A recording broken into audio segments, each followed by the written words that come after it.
Welcome to 9 TV news.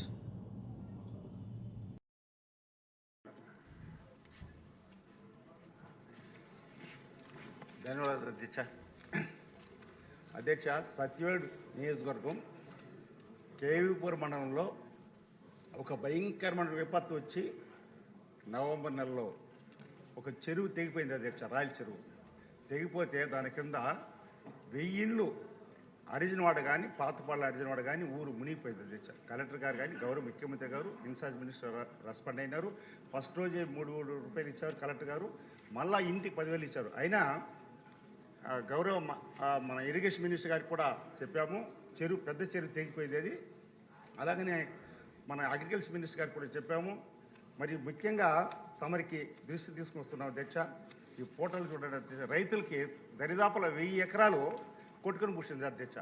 ఇప్పటికి కూడా మొన్న పోతే నేను అందరూ నిలేష్ అడిగారు, వాళ్ళకి రైతుల్ని ఆదుకోవాల్సిన అవసరం గౌరవ ముఖ్యమంత్రి పైన, గౌరవ ఇరిగేషన్ మినిస్టర్ గారి, గౌరవ అగ్రికల్చర్ మినిస్టర్ గారు దీనిపైన స్పందించి ఆ రైతుల్ని, కేపురం నుండి రైతుల్ని, ఎస్సీ ఎస్టీ బీసీ మైనారిటీ అందరూ ఉన్నారు అధ్యక్ష, వాళ్ళందరినీ కూడా ప్రభుత్వం ఆదుకొని మన ప్రభుత్వంలో ఎలాంటి ఇబ్బంది కలగకూడదనే ఉద్దేశంతో తమ దృష్టి తీసుకుని వస్తున్నారు అధ్యక్ష.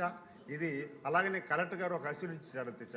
ఈ అరిజినవాడలో 1000 ఇండ్లు మునిగిపోతే 9 అడుగులు వచ్చింది అధ్యక్ష అరిజినవాడలో ఇంటికి. అంటే ప్రమాదవశాత్తు ఎవరు సావలేదు, కానీ 6 గంటలకు వచ్చింది అంత బయట వచ్చేసారు.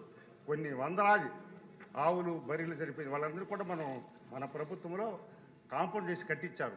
ప్రతి ఆవుకు కానీ గేదెకి కానీ ఏదైతే కొట్టుకున్నవన్నీ కూడా. కానీ రైతులకి మనం ఇంతవరకు వారికి ఎలాంటి సహాయం చేయలేదు. కాబట్టి గౌరవ ముఖ్యమంత్రి గారు స్పందించి, రెవెన్యూ మినిస్టర్ గారికి స్పందించి, అలాగనే అగ్రికల్చర్ మినిస్టర్ స్పందించి, ముగ్గురు కూడా ఇరిగేషన్ కూడా ఆ చెరువు కూడా రాయల చెరువు తెగిపోయింది. గౌరవ మంత్రి గారికి ఆ రోజు ఫోన్ చేసి చెప్పాను.